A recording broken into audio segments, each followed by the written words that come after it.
Hi guys, I am going to try not to run out of time, or maybe I will try to run out of time because I find my book here. Yeah!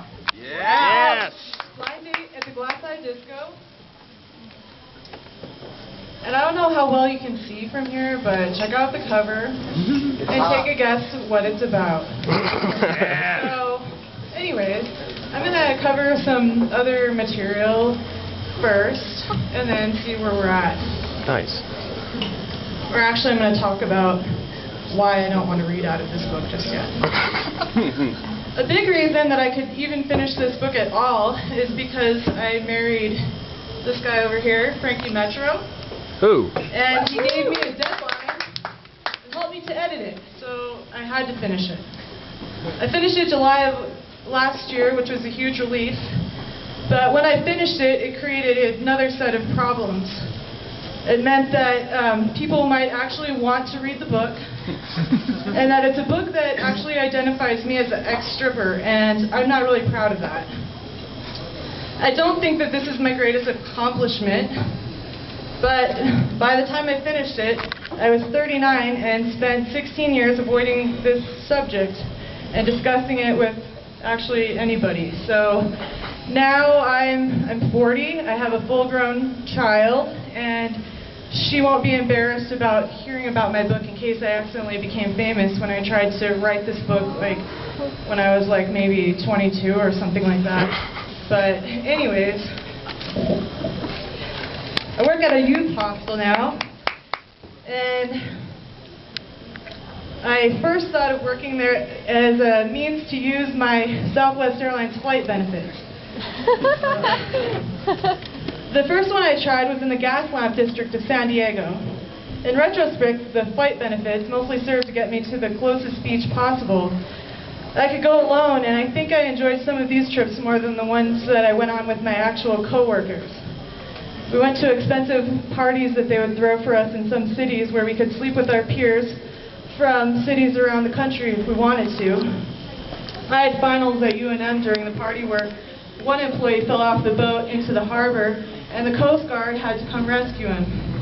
But I did go to the party where someone thought it was a good idea to climb out of the sunroof of the charter bus and surf the top of the charter bus.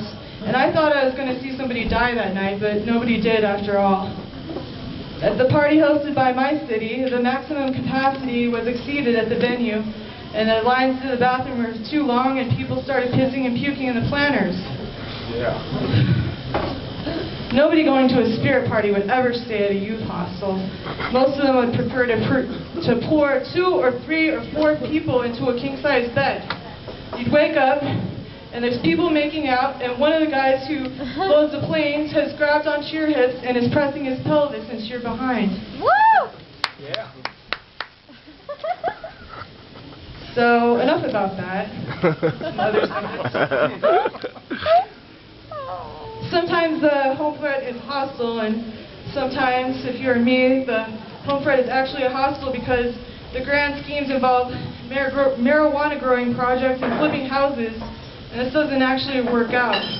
And then you have to consider every single job that offers free accommodations, including a deep-sea fishing boat in Alaska and the possibility of living in any foreign country where the unwanted calls from numbers with 1-800 and 1866 prefixes can't reach you, and your address is in a language incomprehensible to your creditors.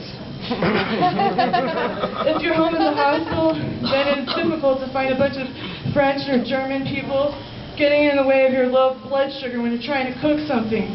And worse than that is when your roommates are artistically tempered alcoholics or psychopaths who you fear might actually poison you with the food in the common refrigerator.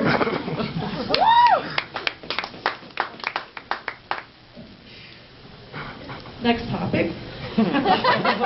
Recently, I found out that I do a pretty good job at drawing naked ladies with big titties. I thought that this would be useful for something, or it should be.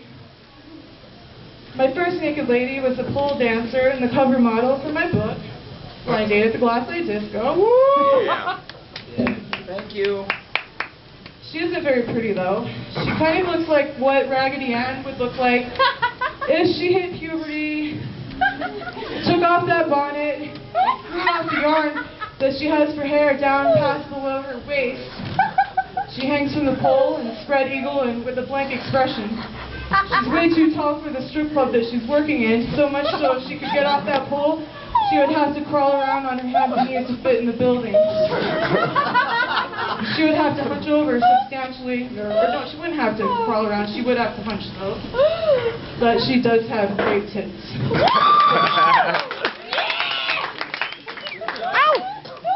One more thing about that. During my personal gold rush in the adult industry, I usually fared as well as a talented IHOP waitress on a busy shift. The funny thing is that when myself and my first and only recruit to the industry used to dine in restaurants, sometimes twice a day, we would discuss at length which strip club the waitress could work at in order to improve her financial situation, and then we would leave her a 50 to 100% tip. I was never really a great stripper because of the fact that I preferred to sit down and scowl at the customers until someone finally asked me what my fucking problem was and if I wanted to give them a dance. It wasn't much of a business plan, and things got worse and worse, meaning the girls gave away more for less. But this was 1997 when I retired, and anyone with any money could find naked titties and much, much more on the internet. But I didn't know that yet because I did not have a computer.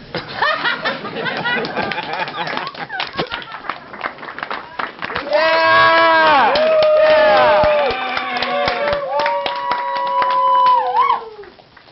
Okay, I'll read just a little bit about the book. How's my time? 7. 7? You got like a minute and a half. Minutes. Okay, I think I can do it. Go to 7 minutes. Hells yeah, you can. Okay. Yeah.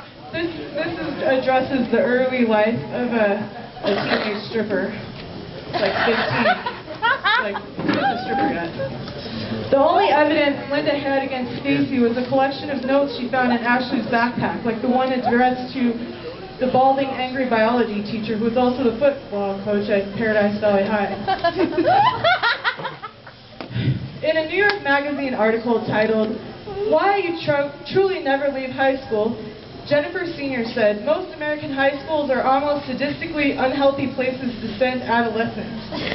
This statement can easily be applied to present-day Arizona, but with greater emphasis should be placed on the 80s and 90s. Anyways, I'm running out of time, but if you're interested in the book, it's over there on